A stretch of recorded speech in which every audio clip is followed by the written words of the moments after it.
எல்லாருக்கும் வணக்கம். நம்ம இப்போது புடவைக்கு ஓரம் அடிக்க போகிறோம். ஓரம் அடிக்கிறது எப்படின்னு பாருங்கள்.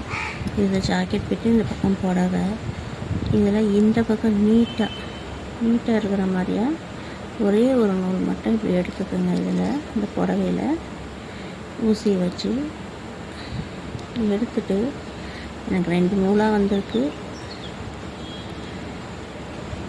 இதை கட் பண்ணிக்கோங்க. அந்த பக்கம் கட் பண்ணிவிட்டு ஒரு நூலை பிடிச்சிட்டு நம்ம இழுத்தோன்னா அந்த பக்கம் வரைக்கும் போகும் பாருங்கள்.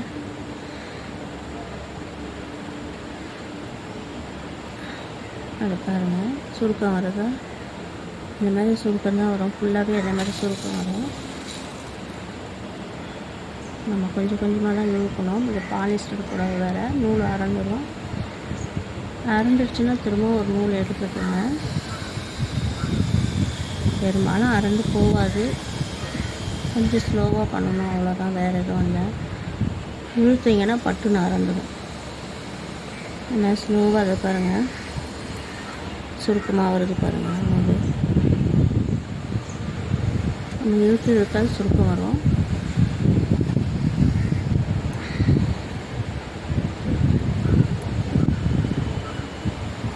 இங்கே ரொம்ப காற்றடிக்குது, புடவை எல்லாம் பறக்கு, வேறு எதுவும் இல்லை.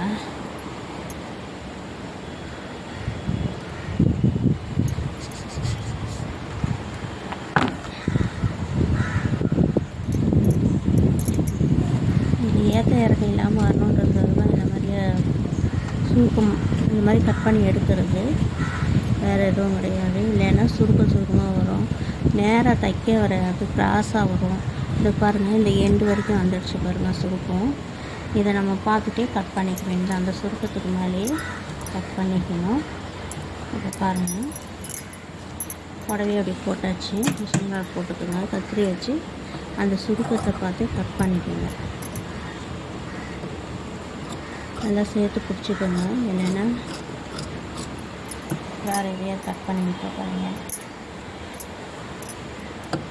அதை தெரியுது பாருங்கள் லைனு. இந்த லைனை பார்த்து கட் பண்ணிக்கணும். கட் பண்ணி எடுத்துக்கணும்.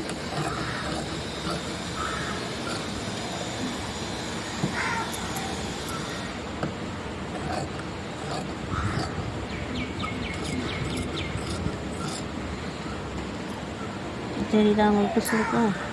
அந்த சுருக்கத்தை பார்த்தே கட் பண்ணி எடுத்துக்கோங்க. இப்போ கட் பண்ணி எடுத்தாச்சு. அடுத்தது இந்த ஜாக்கெட் பிட்டு அப்படியே போட்டுவோம். இதை மேல் பக்கம் உள் பக்கம் பாருங்கள். பார்த்துட்டு இந்த மாதிரி மடிச்சுக்கோங்க. ஒரு மடிப்பு 2 மடிப்பு, இப்படி 2 மடிப்பாக மடிச்சுட்டு தைச்சிங்கன்னா உங்களுக்கு ஈஸியாக இருக்கும். மடிச்சிட்டேன் பாருங்கள். ஃபஸ்ட்டு எடுத்தோடனே கெட்டி தையல் போட்டுக்கோங்க. இப்படி ரஃப்பாக அடிச்சுக்கோங்க. அடிச்சுட்டு ஓரமாக தையல் போடுங்க. உடம்பு ஓரம் அடிக்கிறதுக்கு அப்படி தான் போடுங்க. ஓர தையல் போடணும். பாருங்கள், இந்த மாதிரி ஃபுல்லாக மடித்து தையல் போட்டுப்போம். தையல் போட்டு காட்டுறேன் பாருங்கள் உங்களுக்கு.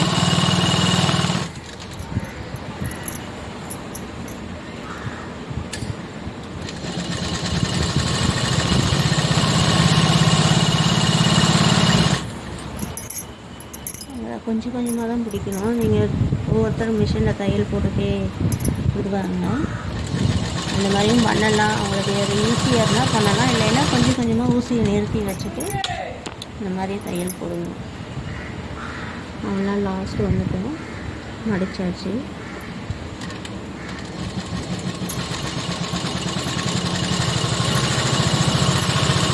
இப்போ லாஸ்ட்டு எட்ஜி வரும்போது அந்த மாதிரி தான் ரஃப் அடிச்சிடணும். ரஃப் அடிக்காமல் எடுத்திங்கன்னா பிரிஞ்சிடும் சீக்கிரம். இந்த மாதிரி ரஃப் அடிச்சுட்டு எடுத்துக்கணும். அவ்வளோதான், புடவை ஓரம் அடித்தாச்சு. இப்படி தான் புடவை ஓரம் அடிக்கணும். இந்த வீடியோ பிடிச்சிருந்தா லைக் பண்ணுங்கள், ஷேர் பண்ணுங்கள், கமெண்ட் பண்ணுங்கள், சப்ஸ்கிரைப் பண்ணுங்கள். ஓகே, பாய்.